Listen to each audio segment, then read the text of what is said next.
Welcome to लिवेंथ education. आज के इस वीडियो में मैं आपके लिए एक असाइनमेंट लेके आया हूँ जिसका टॉपिक है भारतीय मूर्तिकला।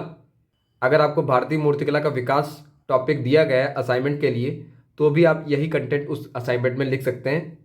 इस वीडियो का कंटेंट स्टडी पर्पस नोट्स बनाने के पर्पस से भी बहुत ही इंपॉर्टेंट है। तो अगर आप इस पर्पस से भी देख रहे हैं इस वीडियो को तो पूरा एंड तक देखिए जिससे आपके सारे डाउट्स क्लियर हो जाएं। एंड इस असाइनमेंट का पीडीएफ आपको हमारे टेलीग्राम चैनल पर मिल जाएगा। उसकी लिंक डिस्क्रिप्शन बॉक्स में दी हुई है, आप जाके चेक कर सकते हैं। तो चलिए वीडियो को शुरू करते हैं। यहाँ पे आप पहली हेडिंग देख पा रहे होंगे, भारतीय मूर्तिकला। आप यहाँ पे लिख सकते हैं भारतीय मूर्तिकला का विकास। यहाँ पे मैंने बिल्कुल लिटिल डिस्क्रिप्शन दिया हुआ है मूर्तिकला होती क्या है। मूर्तिकला ललित कला का एक रूप है। यह एक त्रिविमीय कला है। इसमें मिट्टी पत्थर आदि द्वारा सजीवों का एक त्रिविमीय आकार दिया जाता है। अब असाइनमेंट के अंदर की पहली हेडिंग, प्राचीन भारतीय मूर्तिकला।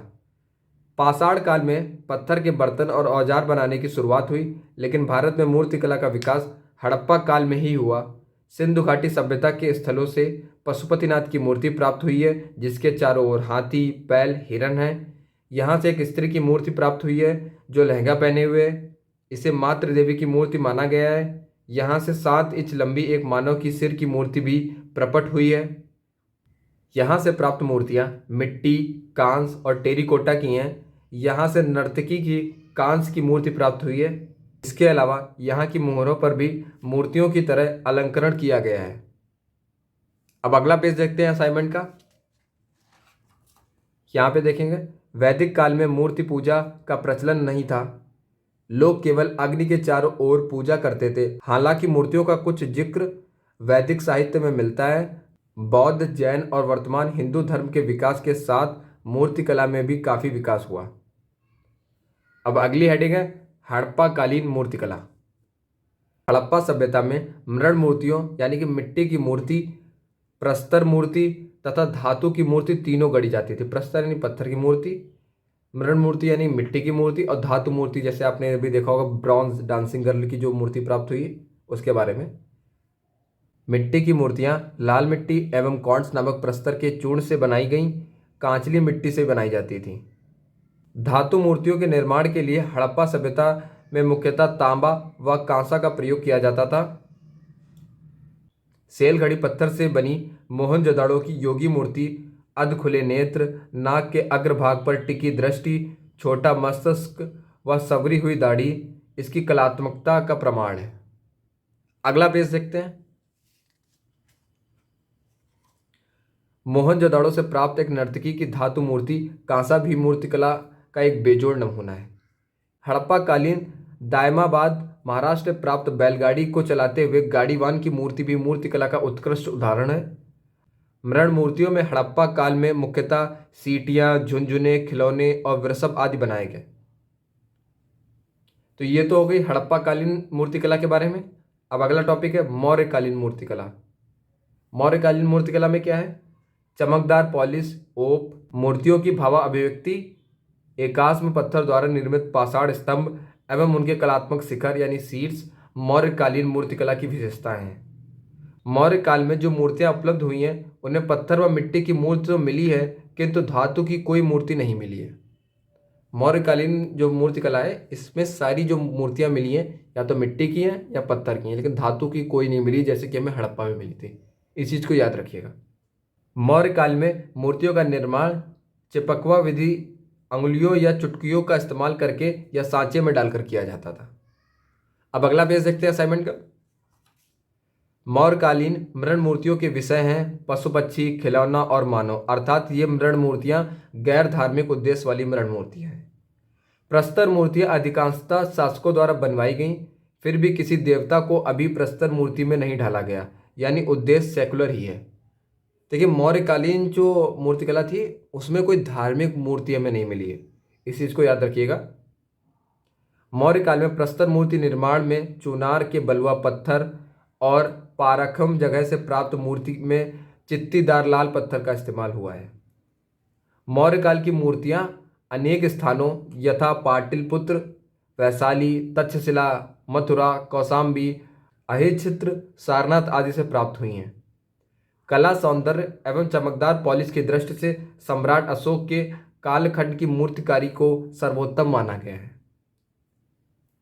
पारखम से प्राप्त 7.5 फीट ऊंची पुरुष मूर्ति दिगंबर प्रतिमा तथा दीदारगंज से प्राप्त दक्षिणी मूर्ति मौर्य कला के विशिष्ट उदाहरण हैं। अगला पेज देखते हैं। सारनाथ स्तंभ के शीर्ष पर बने 4 सिंहों की आकृतियां तथा इसके नीचे की चित्र विलहरी अशोक कालीन मूर्तिकला का बेहतरीन नमूना है, जो आज हमारा राष्ट्रीय चिन्ह है। कुछ विद्वानों के अनुसार मौर्यकालीन मूर्तिकला पर ईरान एवं यूनान की कला का प्रभाव पड़ा। अब अगले हेडिंग है शुंग यानी कुषाण कालीन मूर्तिकला। प्रथम शताब्दी ईस्वी सन से इस दौर में मूर्ति के साथ साथ प्रतिमाओं का भी प्रादुर्भाव हुआ तथा नवीन मूर्तिकला शैली का भी आगमन हुआ। प्रतीकात्मकता इस काल की मूर्तिकला की प्रधान विशेषता है। इस दौर में गंधार शैली और मथुरा शैली का विकास हुआ। अब देखो, गंधार शैली जो थी और मथुरा शैली क्या थी, इस असाइनमेंट में मैंने बताया है। गंधार शैली हेडिंग देख पा रहे होंगे आप। यह विशुद्ध रूप से बौद्ध धर्म से संबंधित धार्मिक प्रस्तर मूर्तिकला शैली है। अगला पेज देखते हैं। इसका उदय कनिष्क प्रथम पहली शताब्दी के समय हुआ तथा तक्षशिला, कपिसा, पुष्कलावती, बमियान, बेग्राम आदि इनके प्रमुख केंद्र हैं। गंधार शैली में स्वात घाटी अफगानिस्तान के भूरे रंग के पत्थर तथा काले सिलेटी पत्थर का इस्तेमाल हुआ है। गंधार शैली के अंतर्गत बुद्ध की मूर्तियां या प्रतिमा आसन बैठे हुए या स्थानक खड़े हुए दोनों मुद्राओं में मिलती हैं। गंधार मूर्तिकला शैली के अंतर्गत भगवान बुद्ध प्रायः वस्त्रयुक्त, घुंघराले बाल व मूंछ सहित, ललाट पर ऊड़ा भौरी, सिर के पीछे प्रभा मंडल तथा वस्त्र सलवट या चप्पल युक्त विशेषताओं से परिपूर्ण है। गंधार कला शैली में बुद्ध मूर्ति की जो भव्यता है उससे भारतीय कला पर यूनानी एवं हेलेनिस्टिक प्रभाव पड़ने की बात स्पष्ट होती है। अब आगे देखेंगे मथुरा शैली। मथुरा शैली हेडिंग लिखी हुई है यहाँ पे। इसमें देखिए क्या है, इसका संबंध बौद्ध, जैन एवं ब्राह्मण हिंदू धर्म तीनों से ही है।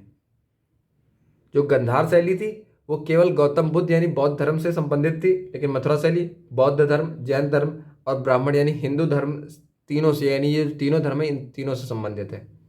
अगला पेज देखते हैं। मथुरा कला शैली की दीर्घ जीविता प्रथम शताब्दी ईस्वी सन से चतुर्थ शताब्दी ईस्वी तक रही है। मथुरा कला के मुख्य केंद्र मथुरा, तक्षशिला, अहिच्छित्र, श्रावस्ती, वाराणसी, कौशाम्बी आदि हैं। मथुरा शैली में सीकरी रूपबल के लाल चित्तीदार पत्थर तथा श्वेत चित्तीदार पत्थर का इस्तेमाल होता था। मथुरा मूर्तिकला शैली में भी बुद्ध आसन और स्थानक दोनों स्थितियों में प्रदर्शित किए गए हैं। मथुरा शैली में बुद्ध प्रायः वस्त्र रहित, बाल विहीन, मूछ विहीन, अलंकरण विहीन किंतु पीछे प्रभाव मंडल युक्त प्रदर्शित किए गए हैं। लेकिन जो गंधार शैली थी इसमें ये सब चीज़ें थीं, ये चीज़ याद रखिएगा। मथुरा कला में बुद्ध समस्त प्रसिद्ध मुद्राओं में प्रदर्शित किए गए हैं, यथा वरदहस्त मुद्रा, अभय मुद्रा, धर्मचक्र प्रवर्तन मुद्रा तथा भूमि स्पर्श मुद्रा में। अब अगला पेज देखते हैं। अगली हेडिंग है और यह आखिरी हेडिंग है गुप्तकालीन मूर्तिकला। गुप्त काल में ही मूर्तिकला का सर्वाधिक विकास हुआ। इस काल में हिंदू धर्म का वर्तमान स्वरूप विकसित हुआ। हिंदू देवी देवताओं की मूर्तियां इस काल में प्रमुख रहीं। सारनाथ की बैठे हुए बुद्ध की मूर्ति, मथुरा में खड़े हुए बुद्ध की मूर्ति एवं सुल्तानगंज की काशी की बुद्ध की मूर्ति इस काल की प्रमुख मूर्तियां हैं। इस काल में ही शिव के एकमुखी और चतुर्मुखी शिवलिंग का विकास हुआ। अर्धनारीश्वर मूर्ति का विकास भी इसी काल में हुआ। इस काल में भगवान हरिहर की प्रतिमा मध्य प्रदेश से प्राप्त हुई है। इसके अलावा इस काल की कई अन्य मूर्तियां भी प्राप्त हुई हैं। सारनाथ की बुद्ध मूर्ति, मथुरा की वर्धमान महावीर की मूर्ति, विदिशा की वराह मूर्ति, काशी की गोवर्धनधारी कृष्ण की मूर्ति, झांसी की शेष साई विष्णु की मूर्ति इस काल की देन है। तो ये था असाइनमेंट भारतीय मूर्तिकला पर। इसका कंक्लूजन आप अपने अकॉर्डिंग लिखिए, मैंने इसमें कंक्लूजन नहीं लिखा हुआ है। अगर आपको ये वीडियो पूरा समझ में आया है तो आप इसका कंक्लूजन खुद लिखिए। आपका आखिरी पेज जो असाइनमेंट का होता है उसे आप कंक्लूड करिए और इसके रेफरेंसेस आप देख सकते हैं। बहुत सारी वेबसाइट्स हैं, अगर आप पूछेंगे तो मैं उसको मेंशन कर दूंगा टेलीग्राम चैनल पे, आप जाके वहाँ पे चेक कर सकते हैं जहाँ से मैंने इस कंटेंट को लिखा है और आपके सामने लेके आया हूँ। और आपको किस टॉपिक पे वीडियोस चाहिए, आपको असाइनमेंट चाहिए, आपको स्टडी पर्पस से कोई वीडियो चाहिए, तो उसे आप कमेंट बॉक्स में बताइए। मैं कोशिश करूँगा आपके द्वारा कमेंट किए गए टॉपिक्स पे वीडियो बनाने की। तो मिलते हैं नेक्स्ट वीडियो में किसी और टॉपिक के साथ। तब तक के लिए जय Hind and subscribe live Hind.